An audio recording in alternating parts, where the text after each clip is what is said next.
कि मुख्यमंत्री की अर्धांगिनी है।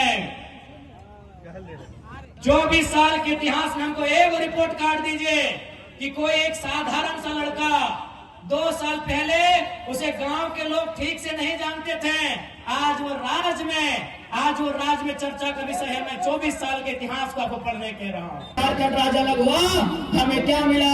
हमें पलायन मिला, हमें विस्थापन मिला, हमें बेरोजगारी मिली, हमें अशिक्षा मिला, हमें बीमारी मिली, और आज धड़ल्ले से हमारी नौकरियों को प्रदेश के लोगों को बेचा जा रहा है और हम केवल तमाशा बिन होकर देख रहे हैं। लेकिन आज दिसंबर शिबू सोरेन जिंदा है, आज वो अस्वस्थ है, लेकिन हम उनके स्वास्थ्य की कामना करते हैं। उनसे एक सवाल पूछेंगे कि गुरुजी बताइए कि इसी दिन के लिए आपने झारखंड राज अलग लिया था, आपने झारखंड राज क्या केवल अपने पुतौल लोग को विधायक बनाने के लिए लिया था? इस बात का उत्तर दीजिएगा गुरुजी। यही बगल में माननीय मुख्यमंत्री की अर्धांगिनी बैठी है जो गांडे की विधायक है, वो एक महिला विधायक है, इसलिए हम महिला पर विशेष टिप्पणी नहीं करेंगे, उन पर कोई छींटाकशी नहीं करेंगे। लेकिन वो मंचों पे आती है और अपने भाषणों में बार बार 1000 रुपए का जिक्र करती है कि हमने मैया सम्मान योजना दिया 1000। ऐसा लगता है उन्होंने हमें खैरात दिया है, हमें भीख दिया है। बड़ा दुर्भाग्य कि कोई 1000 रुपया देकर इस प्रकार से महिमा वर्णन करता है। आज मैं माननीय मुख्यमंत्री, उनकी अर्धांगिनी, चूंकि दोनों सरकार में दोनों सम्मिलित हैं, मैं साफ साफ कहूंगा 1000 नहीं, आप 500 रुपया देके वोट ले जाइए, लेकिन हमारा एक शर्त होगा, आपके परिवार में 4 विधायक है, आप डिसाइड कर लीजिए ये वो कौन रहेगा, 3 को इस्तीफा दीजिए, इस बार सारा वोट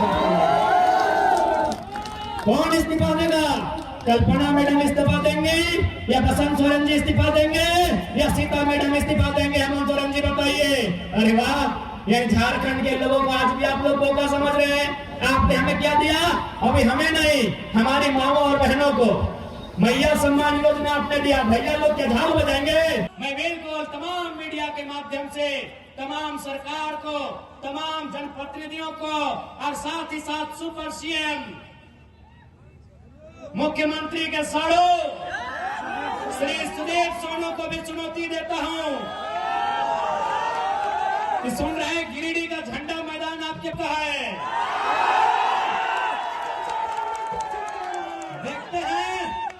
देखते हैं सोनू जी वो फिर झंडा मैदान कब तक आपके पास रहता है। बड़ा दुर्भाग्य, एक लोकतांत्रिक देश में हम लोग 2 साल से झंडा मैदान में सभा करने की बात कर रहे हैं। पता नहीं जिला प्रशासन भी मौन क्यों हो जाती है, जिला प्रशासन भी अंतिम समय निर्णय क्यों बदल देती है।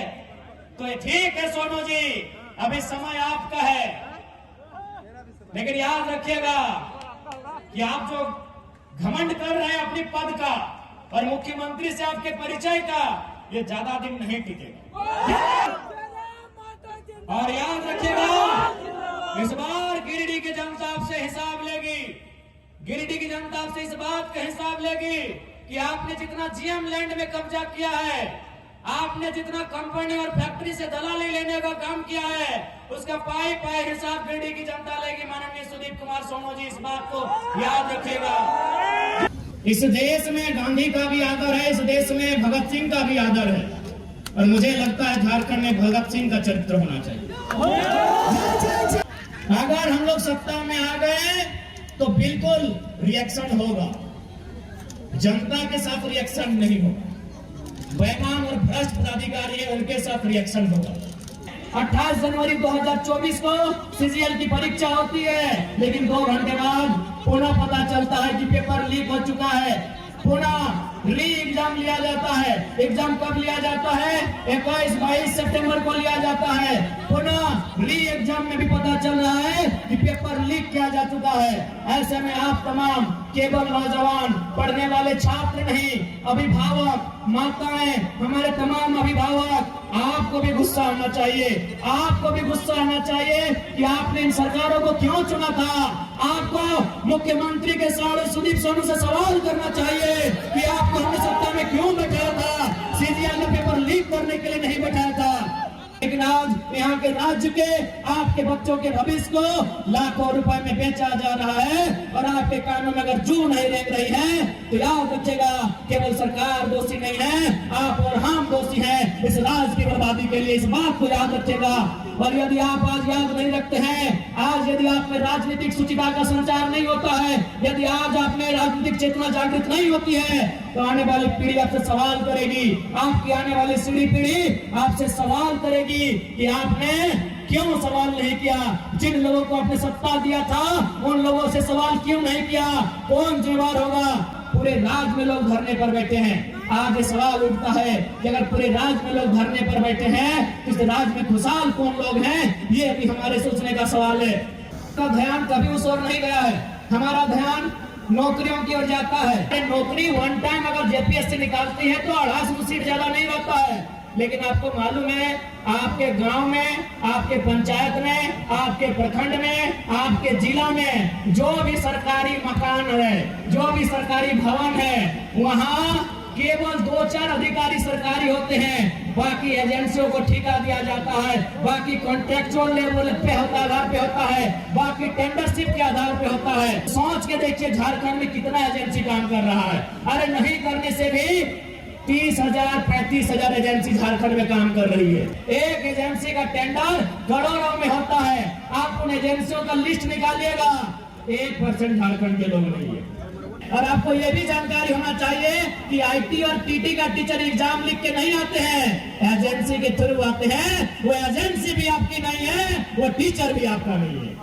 आज आपके पास समय है, एक लड़का पारसनाथ के जंगलों से निकलकर आपको पुकार दे रहा है। इस पुकार को अनसुना मत कीजिएगा, नहीं तो 10 साल बाद जो लड़के हमारे भाई लोग आएंगे वो फेसबुक और इंस्टाग्राम से बाहर नहीं आ पाएंगे। इसलिए यदि हम लोग सरकार में आते हैं तो सरकारी नौकरी तो छोड़िए, एजेंसियों में भी 75% झारखंड के लोग को प्रमोट करेंगे।